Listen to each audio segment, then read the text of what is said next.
दोस्तों रिसेंटली मैंने एक कोर्स खत्म किया कि जहां मैंने ऑडियंस को बताया कि जो भी लोग ओवरवेट होते हैं या फिर स्किनी फैट होते हैं, उनमें एक कॉमन बिहेवियर होता है।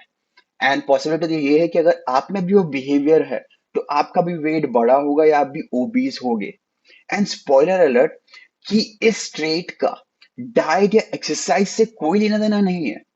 और इस ट्रेट को आप बहुत इजीली और बहुत एफर्टलेसली रिजॉल्व कर सकते हो। तो मैं समझा उससे अच्छा चलिए डायरेक्टली डाइव करते हैं उस कोर्स में कि जहां मैंने ये सब एक्सप्लेन किया था।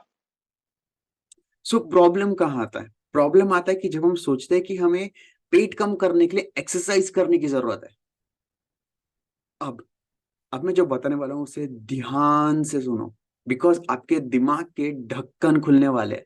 ओके, सो आप दिन भर में जितनी भी कैलोरीज बर्न करते हो, हम उसे 3 पार्ट में डिवाइड कर सकते हैं।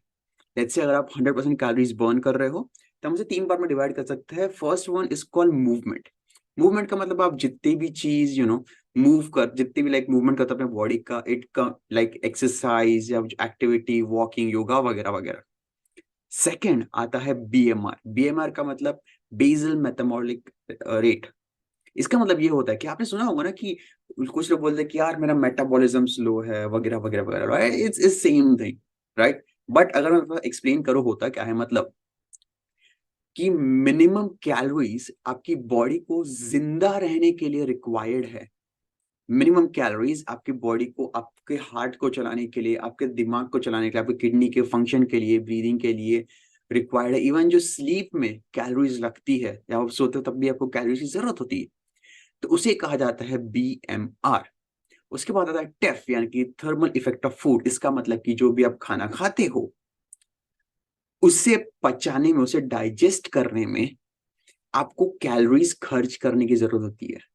मतलब सिंपल सा ये समझो कि आप जो भी खाना खाते हो उसका आपको थोड़ा सा टैक्स देना ही पड़ता है बॉडी को, राइट?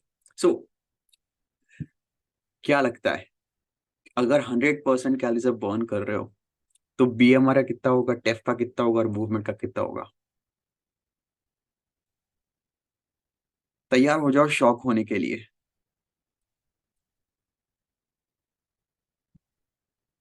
5 सेकेंड इस चार्ट को देखो और थोड़ा डाइजेस्ट करने का कोशिश करो, अपने दिमाग में प्रोसेस करने की कोशिश करो कि ये चार्ट बोल क्या रहा है।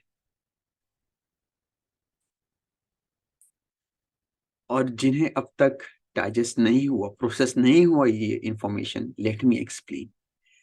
100% में से 65% कैलोरीज आपका बीएमआर यूज अप करता है।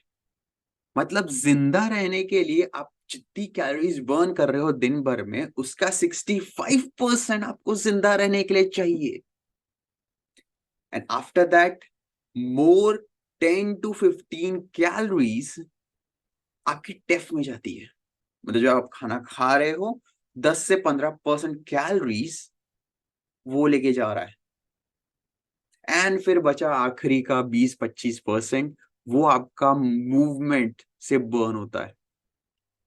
मतलब समझ रहे हो, अगर आप 2000 कैलोरीज दिन भर बर्न कर रहे हो तो 2000 में से सिर्फ और सिर्फ 400 कैलोरीज के आसपास आप जितना भी हिलते हो, एक्सरसाइज करते हो, योगा करते हो, उससे बर्न होती है। बाकी की चीजें तो आपको आपके हाथ में ही नहीं है। तो आप कैसे एक्सपेक्ट करोगे कि आप जो एक्सरसाइज कर रहे हो उससे आप कैलोरी डेफिशिएट में जाओगे? अगर ये शॉकिंग लग रहा है, then get ready even more to be shocked even more. ये देखो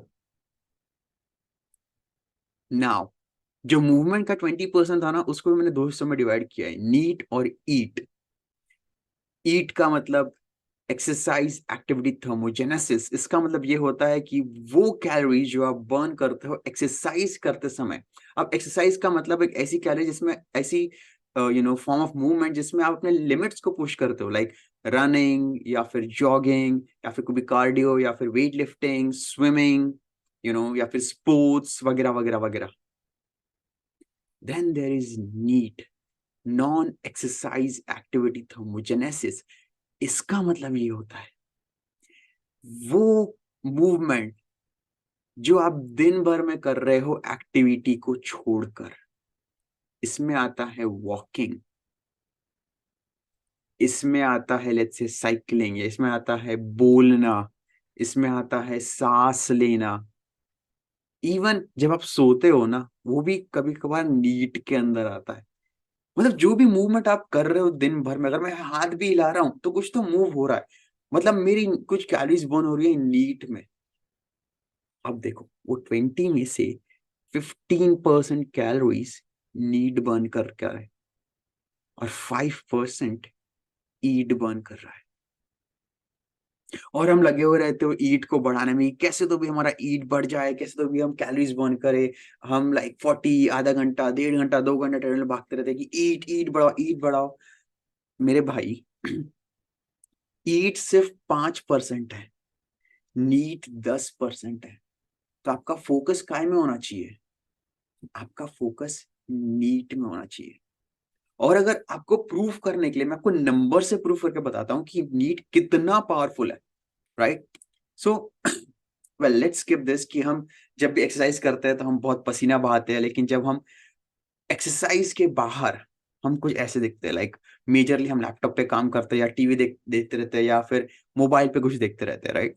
कुछ लोगों का ऐसा है कि वो सुबह बहुत एक्टिव रहते हैं, सुबह योगा करेंगे, वॉक पे जाएंगे वगैरह वगैरह, लेकिन जैसे ही 9-10 बज गया, जैसे लाइक ऑफिस जाने का टाइम आ गया, वहां से जो बैठना चालू किया ऑफिस से लेकर, फिर ऑफिस से घर आए, घर पे बैठ के टीवी देखा, फिर 10 बजे से लेकर रात के 10 बजे तक बैठे ही है लोग।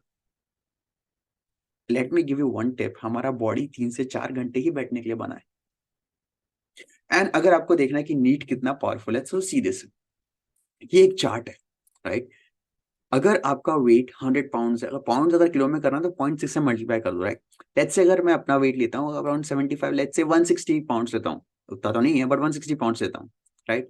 अगर मैं 8 घंटे बैठ के काम करता हूँ तो मैं 674 कैलोरीज बर्न कर रहा हूँ। वहीं अगर मैं 4 घंटे बैठ के और 4 घंटे खड़े होके काम कर रहा हूं तो मैं 961 कैलोरीज बर्न कर रहा हूं। और वही डिफरेंस आता है अराउंड 330 कैलोरीज का। और अगर आपको नहीं पता कि 330 कैलोरीज आप ईट में कैसे बर्न कर सकते हो, उसका भी मैं आपको एग्जांपल देता हूं। मैंने 10 किलोमीटर पर आवर की स्पीड से यू नो 10 मिनट्स भागा था। 10 मिनट 10 किलोमीटर पर आवर की स्पीड से 1.8 किलोमीटर कवर किया था मैंने, तब जाके मैंने 141 कैलोरीज बर्न की थी। अब कैलकुलेट कर लो, 330 बर्न करने के लिए आपको 25 मिनट भागना पड़ेगा 10 किलोमीटर पर आवर की स्पीड से। आपको 25 किलोमीटर भागना पड़ेगा 10 किलोमीटर पर आवर की स्पीड से, अराउंड 3.5 से 4 किलोमीटर भागना पड़ेगा अगर आपको 350 कैलोरीज बर्न करनी है तो। अब चॉइस आपकी है, 350 कैलोरी कैसे बर्न करना है। आपको भागते 25 मिनट भागना है और बर्न करना है, या फिर जब ऑफिस में काम कर रहे हो 4 घंटे खड़े होकर 4 घंटे बैठ के काम करना है। चॉइस आपकी है। मुझे पता है, मैं खड़े हुए काम करना प्रिफर करता हूँ। तो दोस्तों ये तो थ्योरी थी नीट की, एंड आई होप आपको समझ में आ गया हो कि नीट कितना पावरफुल है। एंड अनसरप्राइजिंगली मेरे जो भी क्लाइंट्स है वेट लॉस करने के लिए आए थे, या फिर मैं जिन्हें भी देखता हूँ जो ओवरवेट होते हैं या जो ओबीस होते हैं, उनका नीट बहुत बहुत बहुत कम होता है। अगर आपको अपना नीट मेजर करना है तो आप सिंपली कर सकते हो कि अगर आपके पास स्मार्ट वॉच है तो आप सबसे पहले आप जितने भी स्टेप्स चल रहे हो वो काउंट कर सकते हो। या फिर अगर आपके पास स्मार्ट वॉच नहीं है तो आप अपना फोन का यूज करके कोई भी एक पेडोमीटर या स्टेप काउंटर ऐप के थ्रू वो काउंट कर सकते हो। आई एम प्रिटी श्योर कि आप नंबर ऑफ स्टेप्स बहुत कम चल रहे हैं। बहुत कम का डेफिनेशन में भी लेस देन 5,000, राइट? अगर सेकेंड, अगर आपको अपना नीड बढ़ाना है, राइट, अगर आप चाहते हो कि आपकी वेट लॉस जर्नी में थोड़ा सा एक्सेलरेशन बढ़ जाए, उसको थोड़ा सा पुश मिल जाए, राइट, तो आपको नीड बनाने की जरूरत है। और कैसे करना है? सिंपली आप दिन भर में जो भी टास्क कर रहे हो उसे कंप्लीट करने के लिए आपको थोड़ा सा हार्डर राउट चुनने की जरूरत है। फॉर एग्जाम्पल, लेट्स से अगर आप फोन पे बात कर रहे हो तो जनरली हम बैठे बैठे या लेटे लेटे फोन पे बात करते हैं, तो आप चलते हुए फोन पे बात करना चालू कर दीजिए। लेट्स से अगर आपको मार्केट जाना है ग्रोसरी खरीदने के लिए, तो आप चलते हुए जाइए या साइकिल का यूज करते हुए जाइए। लेट्स से कि अगर आप साइकिल का यूज नहीं कर सकते, आपको कार में ही जाना है, लेट्स से अगर आपको शादी में कार में ही जाना है, तो कार को थोड़ा सा दूर पार्क करके, मे बी लाइक 200 मीटर्स या 100 मीटर्स पार्क करके आप फिर वॉक कीजिए। नीट इज ऑल अबाउट आप सेम चीज कैसे कर रहे हो। So let's say for example, जैसे मैं जब एग्जांपल दिया था कोर्स में, उसमें मैंने कहा था कि बैठने का एग्जांपल, तो अगर आपका बैठने का काम है, लाइक ऑफिस वर्क है, सो में भी आप खड़े होके काम कीजिए, 4 आवर्स या 2 3 आवर्स खड़े होके काम कीजिए। और जब आप ये करोगे तो आप देखोगे कि आप कितनी इफेक्टिवली कैलोरीज बर्न कर रहे हो, और आपका वेट किस तरह से बहुत इजीली नीचे आता जा रहा है। सो आई होप दोस्तों आपको समझ में आया होगा कि नीड्स कितना इंपॉर्टेंट है और क्यों आपको नीड अपना बढ़ाने की जरूरत है। एंड कमेंट में मुझे लिख के जरूर बताइए कि क्या आपका नीड ज्यादा है, कम है, और अगर कम है तो आप आज से कौन से स्टेप्स लेने वाले हो अपने नीड बढ़ाने के लिए। चलिए मिलते हैं दोस्तों अगले वीडियो में, तब तक के लिए stay healthy, stay happy and keep smiling.